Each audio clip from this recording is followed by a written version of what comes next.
तो this is Aditya Joshi. काफ़ी सारे बच्चे और पेरेंट्स मुझसे पूछ रहे थे भैया वहाँ पे आपका कितना एक्सपेंस रहा फिलीपींस में, सब कुछ मिला के हमें ग्राउंड रियलिटी बताओ।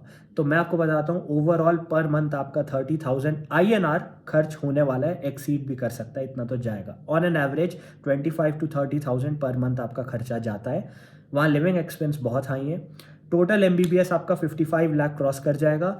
वैसे ट्यूशन फीस आपकी 23 to 24 लाख रहती है, जिसमें 7 to 8 लाख या 7.5 लाख के आसपास आपको BS में देने होते हैं, बाकी MD में देने होते हैं। एजेंट की फ़ीस अलग है, जो 1.5 से 2 लाख हो सकती है, हो सकता है कम भी हो, वहाँ पे डिपेंड करेगा। उसके अलावा वीज़ा कन्वर्जन हो गया, फ़्लाइट की टिकट्स हो गई, इन सब में पैसा लगता है। और वहाँ लैंड होने के बाद एजेंट हमसे $900 भी लेते हैं। इन सब चीज़ों को साइड में रखते हैं। अब मैं बताता हूँ मेरा कितना खर्चा वहाँ जा रहा था। आप कैलकुलेटर निकाल के कैलकुलेट करते रहो। मैं आपको PHP में बताऊँगा, फिलिपिनो पीसोस में, ताकि मेरे लिए ईजी रहे। और उसके बाद आप 1.5 से मल्टीप्लाई कर देना ताकि INR में आ जाए, ताकि आपके लिए ईजी रहे। सबसे पहले आते हैं रेंट में। तो हम 2 लोग एक अपार्टमेंट शेयर कर रहे थे, मेरा पर हेड रेंट पड़ रहा था 10,000 पीसो।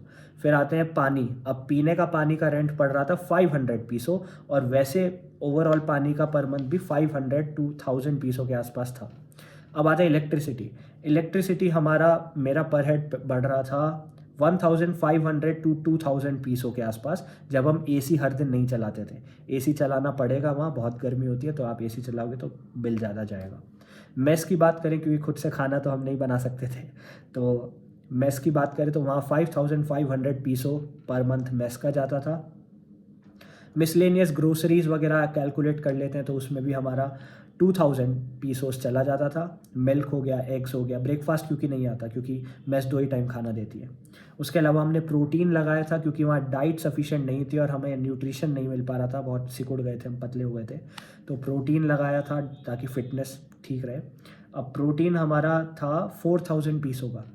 उसके बाद काफ़ी सारे लोग जिम ज्वाइन करते हैं, तो जिम इज़ 500 to 1,000 पीसोस। मेरे अपार्टमेंट में जिम फ्री थी, तो मुझे उसके लिए पे नहीं करना पड़ा था। कॉलेज एक्सपेंसेस भी अप टू 500 पीसो चले जाएंगे। कभी वो बोलेंगे प्रिंट आउट निकालो, कभी ये करो वो करो, इसमें निकल जाएगा।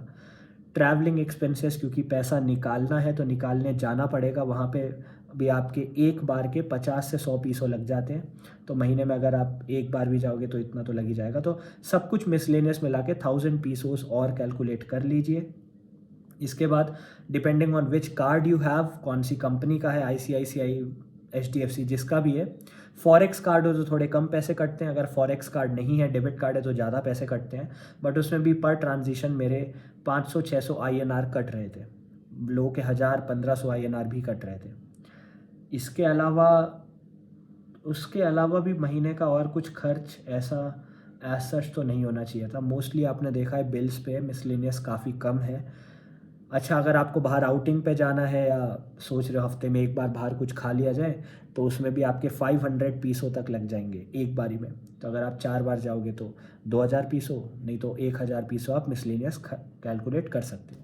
अब जितना भी आए उसको 1.5 से मल्टीप्लाई कर दो, या 1.6, जितना भी चल रहा होगा PHP का देखो, और आपको पता चल जाएगा INR में कितना पर मंथ खर्चा रह रहा था। अब मैं बता देता हूँ फेयर वार्निंग। बहुत सारे लोग का हो सकता है रेंट मेरा 10,000 पीसो पर मंथ पड़ रहा है पर हेड, उनका हो सकता है 10 ना पड़े, 7 पड़े, लेकिन 7 से नीचे पॉसिबल नहीं है, बहुत रेयर केसेस में। ठीक है, फिर depending on where you live, हो सकता है ये एक्सीड करे, हो सकता है ये कम हो जाए, हो सकता है कुछ लोगों की मेस कम हो लेकिन रेंट ज़्यादा हो। तो ऑन एन एवरेज इतना रहता ही रहता है। काफ़ी सारे लोग वाईफाई लगवाते हैं, हमने वाईफाई नहीं लगाया था। हाँ, मोबाइल रिचार्ज की बात करता हूँ, 600 पीसोस पर मंथ का मोबाइल रिचार्ज हो रहा था, जिसमें खाली नेट डल रहा था। एक रॉकेट सिम आता है ताकि नेट अनइंटरप्टेड आता रहे, ताकि घर वालों से बातचीत होती रहे।